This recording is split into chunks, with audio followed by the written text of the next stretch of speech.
So in today's video, I wanted to talk a little bit about a struggle that many of us face where we feel like we aren't making the progress that we want to be making, and we feel maybe frustrated, maybe disappointed, and maybe we feel like we don't even want to play the guitar anymore and music isn't for us. As a professional musician for the last couple of years, and also someone who's been playing the guitar for more than half my life, I have definitely gone through many of these trials and tribulations and ups and downs that come with learning a skill, playing an instrument, and feeling like you aren't progressing. And seeing as we're at the start-ish of a new year, and there's maybe New Year's resolutions, and we have goals that we want to kind of correct and do whatever in our life, I just thought I'd talk a little bit about this subject today, because it's something that I hear a lot from my students, and again, it's something that I have a wealth of personal experience with. So, when it comes to anything that we're doing a skill, we're going to face this kind of law of diminished returns. And that kind of comes with, say the first couple times you cleanly played and changed between a C and a G chord. It was a huge improvement and it felt huge. But then as you keep going, the victories start getting smaller and smaller. And if you're a guitarist who can play most of your favorite songs and some of your favorite music, it really actually starts getting kind of murky in terms of how you improve and what you're improving and how it gets better. And I just wanted to share for anyone who's there, you're not alone. I feel this all the time myself as well, where sometimes we lose the excitement and we feel like we aren't making progress and everything feels out of reach. And so the one thing that I just wanted to remind everyone is that the hard truth is that anything that's worth doing is probably going to be hard and probably going to have some bumps along the way. But here's a couple thoughts on how you can best optimize your practice and how you can work on your mindset and how you actually improve these things. So the first tip that I want to share is that a lot of the time, and ironically, even as a professional musician, this is a problem for me, but we struggle with the idea of we don't have enough time. And it's kind of a bit of a cliche that, there's not enough time in a day and we feel like we don't have the time to do the hours and whatever we need. But really, I don't think that using time as a metric in terms of practicing is always the best. I mean, ideally, I always tell my students to shoot for half an hour to an hour a day is a really good spot to be in for consistent progress. But the one thing that I always try to make my students aware of too, especially my intermediate students, because this is something that comes up with them more often, and advanced students as well, is that once you can play a couple things on the guitar, it's really tempting when you have a guitar in your hand to just play those couple of things that you already know really well and you can already do. And that is going to seriously, well, I shouldn't say seriously hamper your progress, but it will slow down your rate of progress. Because if you only have a little bit of time in a day, I'm not saying don't play the guitar for enjoyment. I play the guitar many hours a day, but I probably only practice 3 to 4 hours a day. And again, I'm a professional musician, so I have more time and also more demands that I need to practice for when I do this. But you should also be able to play the guitar for your own enjoyment. But what I mean is, you need to be kind of pushing your skills and focusing on a particular thing.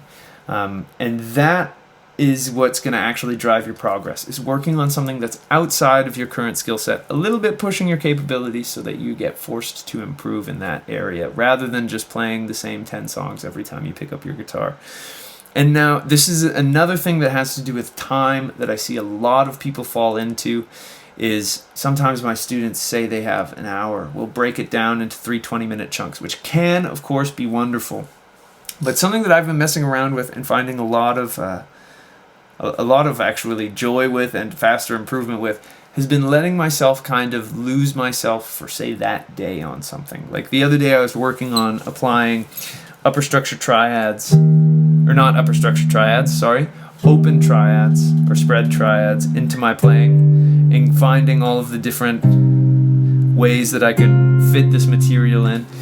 And if you get really sucked into something and do it deeply for a day, that will be better than kind of ripping yourself out of the zone every 20 minutes and changing what you're doing. So that's something that sometimes time can be a faulty metric. And if you actually go in deep on something, you will be able to get more from it than if you did, say, 20 minutes where you cut yourself right off when you were getting into something, right when you were kind of getting into that sweet spot and things were coming together and then you went, oh, now it's time to practice my scales.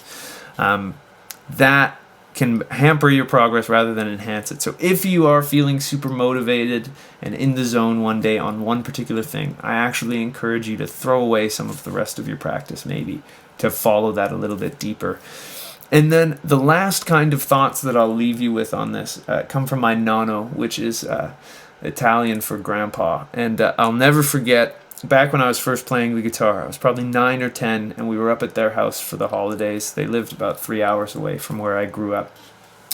And I was working on Stairway to Heaven that my guitar teacher had shown me. And for those of you who don't know Stairway to Heaven, which I imagine most of you do know this song on the guitar, but it starts like this.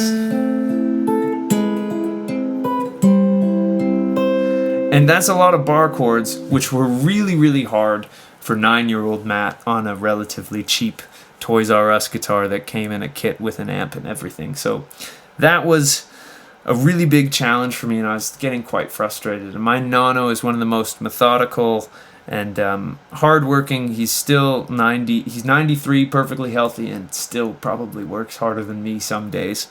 But I'll never forget what he told me. He said, things that are worth doing are going to be hard. And that has always stuck with me when I'm working on something and it's not coming together. So I just go, if it's worth doing, it's probably going to be hard.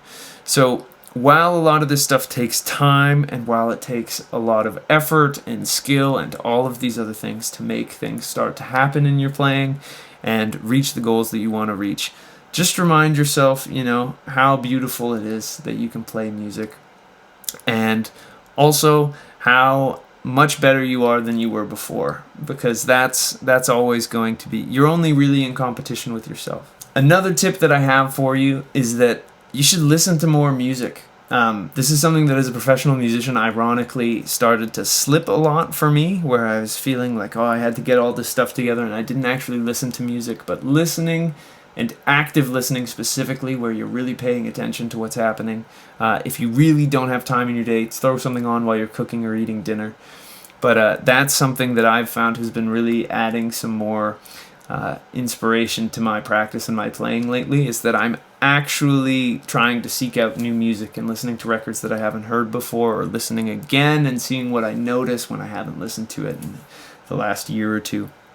And it's been something that's been really inspiring and beneficial to me in my playing. So it's a little bit of a all over the place video and a bit of a rant, but just wanted to share that with you guys. It's these things that I've been thinking about lately in my teaching and in my own playing, and so hope some of that resonated with you. If it did, I'd really appreciate it if you could like and subscribe. It truly helps me out more than you could know.